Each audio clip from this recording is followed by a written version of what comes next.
ಮಿತ್ರರೇ ನಮಸ್ಕಾರ. ಮಿತ್ರರೇ, ನಿರ್ಮಲಾ ಸೀತಾರಾಮನ್ ಈ ಬಾರಿಯ ಕೇಂದ್ರದ ಬಜೆಟ್ ಅನ್ನು ಮಂಡನೆ ಮಾಡಿದರೆ ಇಡೀ ದೇಶ ಅದರ ಬಗ್ಗೆ ಚರ್ಚೆ ಮಾಡಿದೆ. ಕಾರಣ ಏನು ಅಂತ ನಿಮಗೆಲ್ಲ ಗೊತ್ತು. ಟ್ಯಾಕ್ಸ್ನಲ್ಲಿ ದೊಡ್ಡ ಬದಲಾವಣೆಯನ್ನು ತಂದರು.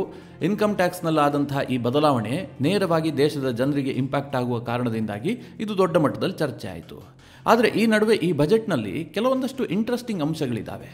ಅದೇನು ಕೇಳಿದ್ರೆ, ತಮ್ಮ ಅಕ್ಕಪಕ್ಕದ ದೇಶಗಳಿಗೆ ಭಾರತ ಪ್ರತಿ ವರ್ಷವೂ ಕೂಡ ಒಂದಷ್ಟು ದೇಣಿಗೆಯನ್ನು ಕೊಡುತ್ತೆ.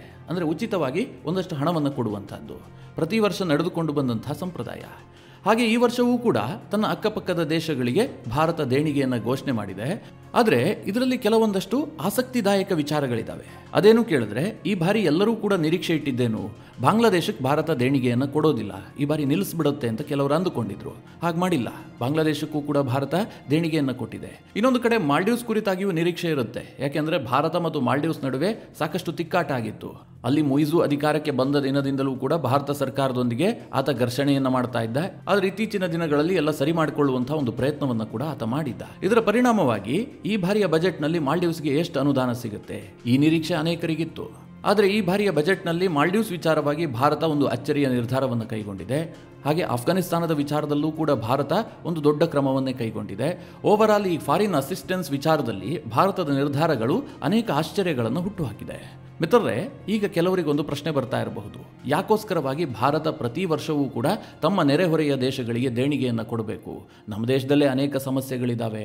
ಈಗ ನೀವೇ ಎಲ್ಲ ನೋಡ್ತಾ ಇದ್ರಿ, ಬಜೆಟ್ ಮಂಡನೆ ಆದ ಬಳಿಕ ಈ ಬಜೆಟ್ ಕೇವಲ ಬಿಹಾರಕ್ಕೆ ಮೀಸಲಾಗಿದೆ, ಆಂಧ್ರ ಪ್ರದೇಶಕ್ಕೆ ಹೆಚ್ಚಿನ ದೇಣಿಗೆ ಸಿಕ್ಕಿದೆ, ಕರ್ನಾಟಕ ಸೇರಿದಂತೆ ಬೇರೆ ಯಾವ ರಾಜ್ಯಗಳಿಗೂ ಕೂಡ ಹೆಚ್ಚಿನ ಅನುದಾನವೇ ಸಿಕ್ಕಿಲ್ಲ, ಹೀಗೆಲ್ಲ ಟೀಕೆ ಮಾಡ್ತಾ ಇದ್ದಾರಲ್ವಾ. ಕೇಂದ್ರ ಸರ್ಕಾರ ಈ ವಿದೇಶಗಳಿಗೆಲ್ಲ ದೇಣಿಗೆ ಕೊಡುವ ಬದಲಾಗಿ ನಮ್ಮದೇ ದೇಶದ ಯಾವುದಾದ್ರೂ ಹಿಂದುಳಿದಂತಹ ರಾಜ್ಯಗಳಿಗೆ ದೇಣಿಗೆಯನ್ನು ಕೊಡಬಹುದಲ್ಲ?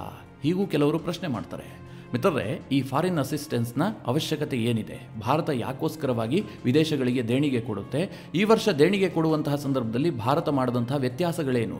ಇದರ ಹಿಂದಿನ ಕಾರಣಗಳೇನು? ಇದೆಲ್ಲವುದನ್ನು ಈ ವಿಡಿಯೋದಲ್ಲಿ ನಿಮಗೆ ಡೀಟೇಲ್ ಆಗಿ ತಿಳಿಸ್ಕೊಡ್ತೀನಿ. ನೀವು ಈ ವಿಡಿಯೋನ ಕೊನೆವರೆಗೂ ಮಿಸ್ ಮಾಡದೆ ನೋಡಿ. ನಿರ್ಮಲಾ ಸೀತಾರಾಮನ್ ಅವರು ಈ ಬಾರಿ 50 ಲಕ್ಷ ಕೋಟಿಯನ್ನು ಮೀರಿದಂತಹ ವಾರ್ಷಿಕ ಬಜೆಟ್ ಅನ್ನು ಮಂಡನೆ ಮಾಡಿದ್ದಾರೆ. ಇದೊಂದು ದಾಖಲೆ. ಈ 50 ಲಕ್ಷ ಕೋಟಿಯ ಬಜೆಟ್ನಲ್ಲಿ ವಿದೇಶಾಂಗ ಇಲಾಖೆಗೆ 20,516 ಕೋಟಿಯನ್ನು ಮೀಸಲಿಡಲಾಗಿದೆ. ಅಂದರೆ ವಿದೇಶಾಂಗ ವ್ಯವಹಾರಗಳನ್ನು ನೋಡಿಕೊಳ್ಳುವಂತಹ ವಿದೇಶಾಂಗ ಇಲಾಖೆ ಏನಿರುತ್ತೆ ಅವರಿಗೋಸ್ಕರವಾಗಿ ಈ ಬಜೆಟ್ನಲ್ಲಿ ಅಲಾಟ್ ಮಾಡಿರುವಂತಹದ್ದು ಅಷ್ಟು ಹಣ. ಇದರಲ್ಲಿ 5,483 ಕೋಟಿಯನ್ನು ಫಾರಿನ್ ಅಸಿಸ್ಟೆನ್ಸ್ಗೆ ಅಂತಲೇ ಮೀಸಲಿಡಲಾಗಿದೆ. ಅಂದರೆ ವಿದೇಶಗಳಿಗೆ ದೇಣಿಗೆ ಕೊಡೋದಕ್ಕೆ ಅಂತಲೇ ಇಷ್ಟೊಂದು ಹಣವನ್ನು ಮೀಸಲಿಡಲಾಗಿದೆ. ಭಾರತ ಯಾವ್ಯಾವ ದೇಶಗಳಿಗೆ ಫಾರಿನ್ ಅಸಿಸ್ಟೆನ್ಸ್ ಅನ್ನು ಕೊಡುತ್ತೆ? ನಮ್ಮ ಜೊತೆಗೆ ಗಡಿ ಹಂಚಿಕೊಂಡಿದ್ದಾರಲ್ಲ ಆ ಎಲ್ಲ ದೇಶಗಳಿಗೂ ಕೂಡ ಭಾರತ ಫಾರಿನ್ ಅಸಿಸ್ಟೆನ್ಸ್ ಅನ್ನು ಕೊಡುತ್ತೆ, ಪಾಕಿಸ್ತಾನವನ್ನು ಒಂದು ಹೊರತುಪಡಿಸಿ. ಪಾಕಿಸ್ತಾನಕ್ಕೆ 1 ಪೈಸೆಯನ್ನು ಕೊಡೋದಿಲ್ಲ.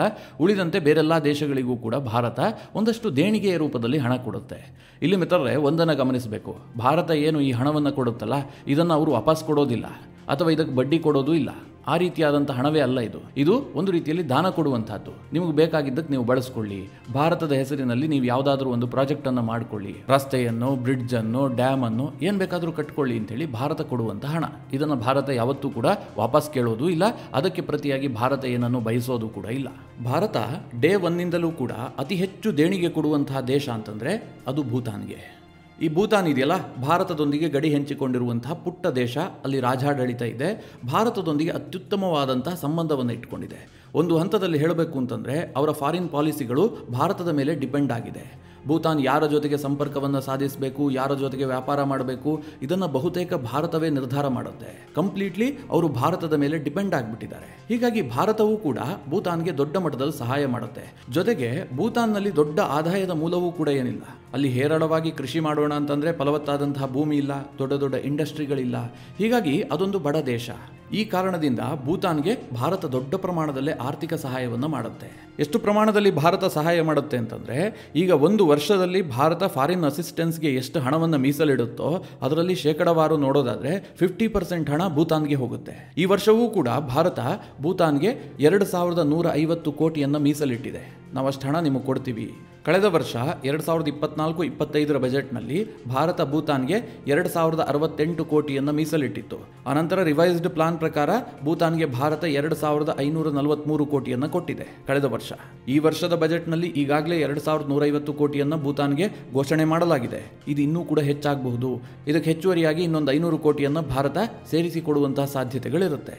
ಇದನ್ನು ಭೂತಾನ್ ಏನಕ್ಕೆ ಬಳಸುತ್ತೆ ಕೇಳಿದ್ರೆ, ಭೂತಾನ್ನ ಹೈಡ್ರೋ ಎಲೆಕ್ಟ್ರಿಕ್ ಪ್ರಾಜೆಕ್ಟ್ಗಳಿಗೆ, ಅಲ್ಲಿ ಬ್ರಿಡ್ಜ್ ನಿರ್ಮಾಣ ಮಾಡೋದಕ್ಕೆ ಅಥವಾ ರಸ್ತೆಗಳನ್ನು ನಿರ್ಮಾಣ ಮಾಡೋದಕ್ಕೆ, ಇದೆಲ್ಲದಕ್ಕೂ ಕೂಡ ಭೂತಾನ್ ಸರ್ಕಾರ ಇದನ್ನು ಬಳಸ್ಕೊಳ್ಳುತ್ತೆ. ಈ ಭೂತಾನ್ಗೆ ಕೊಡುವಂಥ ಹಣ ಇದೆಯಲ್ಲ, ಇದನ್ನು ಭಾರತೀಯರು ನಾವು ಯಾವುದೋ ಬೇರೆ ರಾಷ್ಟ್ರಕ್ಕೆ ಕೊಡ್ತಾ ಇದ್ದೀವಿ ಅಂತ ಯೋಚನೆ ಮಾಡೋದೇ ಬೇಡ. ಯಾಕೆಂದರೆ ಭೂತಾನ್ಗೆ ಇನ್ವೆಸ್ಟ್ ಮಾಡುವಂಥದ್ದು ಭಾರತಕ್ಕೂ ಕೂಡ ಅತ್ಯಂತ ಅವಶ್ಯಕ. ರಕ್ಷಣಾತ್ಮಕ ದೃಷ್ಟಿಯಿಂದಲೂ ಕೂಡ ಭೂತಾನ್ ನಮಗೆ ಬಹಳ ಅನಿವಾರ್ಯವಾದಂತಹ ದೇಶ. ಚೈನಾ ಜೊತೆಗೂ ಕೂಡ ಇವರು ಗಡಿ ಹಂಚಿಕೊಂಡಿದ್ದಾರೆ. ಭಾರತ ಏನಾದರೂ ಭೂತಾನ್ನಿಂದ ಸ್ವಲ್ಪ ಅಂತರವನ್ನು ಕಾಯ್ದುಕೊಂಡಿದ್ದೆ ಆದರೆ ಅಲ್ಲಿ ಚೈನಾ ಬಂದು ಪ್ರತಿಷ್ಠಾಪನೆಗೊಳ್ಳುತ್ತೆ. ಅವರು ಅದಕ್ಕೆ ಕಾಯ್ತಾ ಇದ್ದಾರೆ. ಹೀಗಾಗಿ ಭಾರತ ಭೂತಾನ್ ಮೇಲೆ ಸದಾ ತನ್ನ ಇನ್ಫ್ಲೂಯೆನ್ಸ್ ಅನ್ನು ಇಟ್ಕೊಂಡಿರುತ್ತೆ. ಇನ್ನು ಮಿತ್ರರೇ, ಮಾಲ್ಡೀವ್ಸ್ನ ವಿಚಾರ ನಿಮಗೆಲ್ಲ ಗೊತ್ತು. ಕಳೆದ ಬಾರಿಯ ಬಜೆಟ್ನಲ್ಲಿ ಮಾಲ್ಡೀವ್ಸ್ಗೆ ಅನುದಾನ ಕೊಟ್ಟಂತಹ ಸಂದರ್ಭದಲ್ಲಿ ದೊಡ್ಡ ಮಟ್ಟದಲ್ಲಿ ಚರ್ಚೆ ಆಗಿತ್ತು. ಯಾಕೆಂತಂದ್ರೆ ಭಾರತ ಮಾಲ್ಡೀವ್ಸ್ಗೂ ಕೂಡ ದೊಡ್ಡ ಪ್ರಮಾಣದಲ್ಲಿ ಹಣ ಸಹಾಯ ಮಾಡ್ತಾ ಇತ್ತು. ಎಷ್ಟರ ಮಟ್ಟಿಗೆ ಅಂತಂದ್ರೆ ವಾರ್ಷಿಕವಾಗಿ ಒಂದು 600-700 ಕೋಟಿಯಷ್ಟು ಹಣವನ್ನು ಮಾಲ್ಡೀವ್ಸ್ಗೆ ಕೊಡ್ತಾ ಇತ್ತು. ಆದರೆ 2024-25 ಬಜೆಟ್ನಲ್ಲಿ ಭಾರತ ಅದನ್ನು ಕಟ್ ಆಫ್ ಮಾಡಿ ಕೇವಲ 400 ಕೋಟಿಯನ್ನು ಘೋಷಣೆ ಮಾಡಿತ್ತು. ನಂತರ ಅದಕ್ಕೆ ಸ್ವಲ್ಪ ಸೇರಿಸಿ 450 ಕೋಟಿಯನ್ನು ಮಾತ್ರ ಕೊಟ್ಟಿತ್ತು. ಯಾಕೆ ಅಂತ ನಿಮಗೆಲ್ಲ ಗೊತ್ತು. ಮಾಲ್ಡೀವ್ಸ್ನಲ್ಲಿ ಅಧ್ಯಕ್ಷನಾಗಿ ಆಯ್ಕೆಯಾದಂತಹ ಮೊಹಮ್ಮದ್ ಮುಯಿಜು ಭಾರತದ ವಿರುದ್ಧವಾಗಿ ನಿರ್ಧಾರ ಕೈಗೊಳ್ಳೋದಕ್ಕೆ ಶುರು ಮಾಡ್ದ.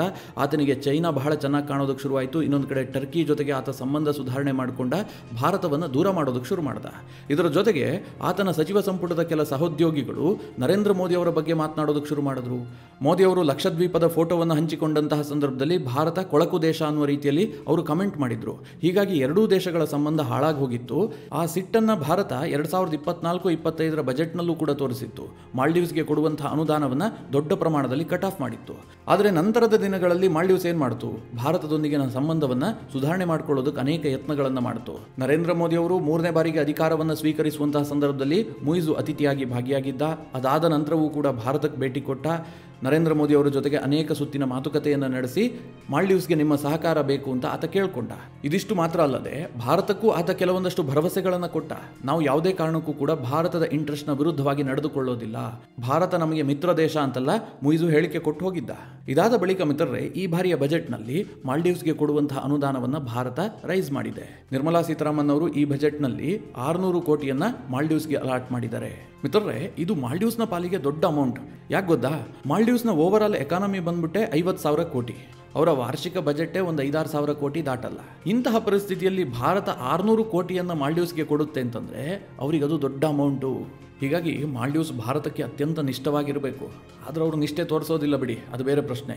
ಈಗಲೂ ಕೂಡ ಭಾರತದಿಂದ ಅವರು ಸಹಾಯವನ್ನು ಪಡೆದುಕೊಂಡಿದ್ದಾರೆ. ಇನ್ನೊಂದು ಕಡೆಯಲ್ಲಿ ಚೈನಾ ಜೊತೆಗೂ ಕೂಡ ಫ್ರೀ ಟ್ರೇಡ್ ಅಗ್ರಿಮೆಂಟನ್ನು ಮಾಡಿಕೊಳ್ತಾ ಇದ್ದಾರೆ.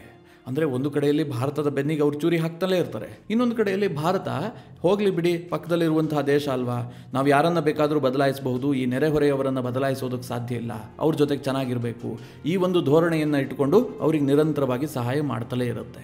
ಇನ್ನು ಈ ಬಾರಿಯ ಬಜೆಟ್ನಲ್ಲಿ ಎಲ್ಲರಿಗೂ ಕುತೂಹಲ ಇರುವಂತಹದ್ದೇನು, ಬಾಂಗ್ಲಾದೇಶಕ್ಕೆ ಏನಾದರೂ ಭಾರತ ದೇಣಿಗೆ ಕೊಡ್ತಾ ಇದೆಯಾ? ಹೀಗೊಂದು ಕುತೂಹಲ ಪ್ರತಿಯೊಬ್ಬರಿಗೂ ಇದೆ. ಹೌದು ಮಿತ್ರರೇ, ಬಾಂಗ್ಲಾದೇಶಕ್ಕೂ ಕೂಡ ಭಾರತ ಈ ಬಜೆಟ್ನಲ್ಲಿ ದೇಣಿಗೆಯನ್ನು ಕೊಟ್ಟಿದೆ. ಬಾಂಗ್ಲಾದೇಶಕ್ಕೆ ಭಾರತ 120 ಕೋಟಿಯನ್ನು ದೇಣಿಗೆಯಾಗಿ ನೀಡ್ತಾ ಇದೆ. ಕಳೆದ ವರ್ಷವೂ ಇಷ್ಟೇ ಕೊಟ್ಟಿತ್ತು, ಈ ವರ್ಷವೂ ಕೂಡ ಅದನ್ನೇ ಕಂಟಿನ್ಯೂ ಮಾಡ್ತಾ ಇದೆ. ಏನು ಬದಲಾವಣೆಯನ್ನು ಮಾಡಿಲ್ಲ. ಕೆಲವರಿಗೆ ಇದು ನಿರಾಸೆಗೆ ಕಾರಣ ಆಗಿದೆ. ಬಾಂಗ್ಲಾದೇಶಕ್ಕೆ 120 ಕೋಟಿ ದೊಡ್ಡ ಮ್ಯಾಟರ್ ಅಲ್ಲ. ಆದರೂ ಕೂಡ ಭಾರತ ಒಂದು ಸಂದೇಶವನ್ನು ಕೊಡಬಹುದಾಗಿತ್ತು. ಈಗ ಟ್ರಂಪ್ ಅಮೆರಿಕಾದಲ್ಲಿ ಅಧಿಕಾರಕ್ಕೆ ಬರ್ತಿದ್ದಂತೆ ಏನು ಮಾಡಿದ್ರು, ಬಾಂಗ್ಲಾದೇಶ ಸೇರಿದಂತೆ ವಿಶ್ವದ ಅನೇಕ ದೇಶಗಳಿಗೆ ಅಮೆರಿಕ ಕೊಡ್ತಿದ್ದಂತಹ ಏಡನ್ನು ಕಟ್ ಮಾಡಿದ್ರು. 90 ದಿನಗಳ ಕಾಲ ನಾನು ಅದನ್ನು ಸಸ್ಪೆಂಡ್ ಮಾಡ್ತೀನಿ, ಯಾಕೋಸ್ಕರವಾಗಿ ಆ ದೇಣಿಗೆ ಹೋಗ್ತಾ ಇದೆ, ಆ ದೇಶದಿಂದ ನಮಗೇನು ಲಾಭ ಆಗ್ತಾ ಇದೆ, ನಾನು ಪರಿಶೀಲನೆ ಮಾಡಬೇಕು ಅಂತ ಟ್ರಂಪ್ ನಿರ್ಧಾರ ಕೈಗೊಂಡ್ರು. ಈಗಲೂ ಕೂಡ ಭಾರತ ಬಾಂಗ್ಲಾದೇಶದ ವಿಚಾರದಲ್ಲಿ ಅಂತಹ ನಿರ್ಧಾರವನ್ನು ಕೈಗೊಳ್ಳಬಹುದಾಗಿತ್ತು. ಅವರಿಗೆ 120 ಕೋಟಿ ಅನುದಾನ ಕೊಡುವ ಬದಲಾಗಿ ಆ ಪಟ್ಟಿಯಿಂದಲೇ ಬಾಂಗ್ಲಾದೇಶದ ಹೆಸರನ್ನ ಕೈ ಬಿಡಬೇಕಾಗಿತ್ತು. ಆಗ ಅವರಿಗೊಂದು ಸಂದೇಶ ಹೋಗ್ತಾ ಇತ್ತು ಅಂತ ಕೆಲವರು ಮಾತನಾಡ್ತಾ ಇದ್ದಾರೆ. ಮಿತ್ರರೇ, ಸಾಮಾನ್ಯವಾಗಿ ಈ ರಾಜತಾಂತ್ರಿಕತೆ ಹಾಗಾಗೋದಿಲ್ಲ. ಅದೇನೋ ಹೇಳ್ತಾರಲ್ಲ, ಒಂದು ಮಳೆಗೆ ಒಂದು ಛತ್ರಿಯನ್ನು ಹರಿಯೋದಕ್ಕೆ ಸಾಧ್ಯ ಇಲ್ಲ ಅಂತ. ಈಗೇನೋ ಬಾಂಗ್ಲಾದಲ್ಲಿ ಮೊಹಮ್ಮದ್ ಯೂನಿಸ್ ಅಧಿಕಾರಕ್ಕೆ ಬಂದಿದ್ದಾನೆ, ಭಾರತ ಮತ್ತು ಯೂನಿಸ್ ನಡುವೆ ಸಂಬಂಧ ಚೆನ್ನಾಗಿಲ್ಲ. ಹಾಗಂದ ಮಾತ್ರಕ್ಕೆ ಎರಡೂ ದೇಶಗಳ ನಡುವಿನ ಸಂಬಂಧವನ್ನು ಕಂಪ್ಲೀಟ್ ಆಗಿ ಹಾಳು ಮಾಡಿಕೊಳ್ಬಾರದು ಅನ್ನುವಂಥದ್ದು ಭಾರತದ ನಿಲುವು.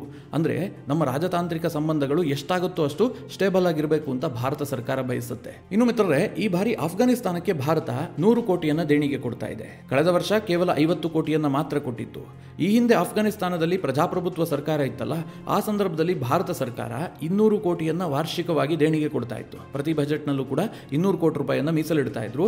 ಆದರೆ ಯಾವಾಗ ತಾಲಿಬಾನಿಗಳು ಆಡಳಿತಕ್ಕೆ ಬಂದ್ರು, ತಾನು ಕೊಡುವಂತಹ ದೇಣಿಗೆಯನ್ನ ಭಾರತ ಗಣನೀಯ ಪ್ರಮಾಣದಲ್ಲಿ ಕಡಿಮೆ ಮಾಡಿತ್ತು. ಈಗ ಭಾರತ ಮತ್ತು ತಾಲಿಬಾನ್ ನಡುವಿನ ಸಂಬಂಧ ಸಾಕಷ್ಟು ಸುಧಾರಣೆ ಆಗ್ತಾ ಇದೆ. ಭಾರತ ಒಂದು ಹಂತದಲ್ಲಿ ತಾಲಿಬಾನಿಗಳ ಜೊತೆಗೆ ಸ್ನೇಹವನ್ನು ಕೂಡ ಬಯಸ್ತಾ ಇದೆ. ನಿಮಗೆಲ್ಲ ಗೊತ್ತಿರಬಹುದು, ಇತ್ತೀಚೆಗಷ್ಟೇ ಭಾರತದ ವಿದೇಶಾಂಗ ಇಲಾಖೆಯ ಕಾರ್ಯದರ್ಶಿಗಳಾದಂತಹ ವಿಕ್ರಮ್ ಮಿಸ್ತ್ರಿ ತಾಲಿಬಾನ್ ಸರ್ಕಾರದ ಮಂತ್ರಿಗಳ ಜೊತೆಗೆ ಮಾತುಕತೆಯನ್ನು ನಡೆಸಿದ್ರು. ಜೊತೆಗೆ ಪಾಕಿಸ್ತಾನ ತಾಲಿಬಾನ್ ಮೇಲೆ ಏರ್ ಸ್ಟ್ರೈಕ್ ಮಾಡಿದಂತಹ ಸಂದರ್ಭದಲ್ಲಿ ಭಾರತ ಅದನ್ನು ವಿರೋಧಿಸಿತ್ತು. ಪಾಕಿಸ್ತಾನದ ದುರ್ಬುದ್ಧಿ ಅಂತ ಹೇಳಿ ಖಂಡಿಸಿತ್ತು.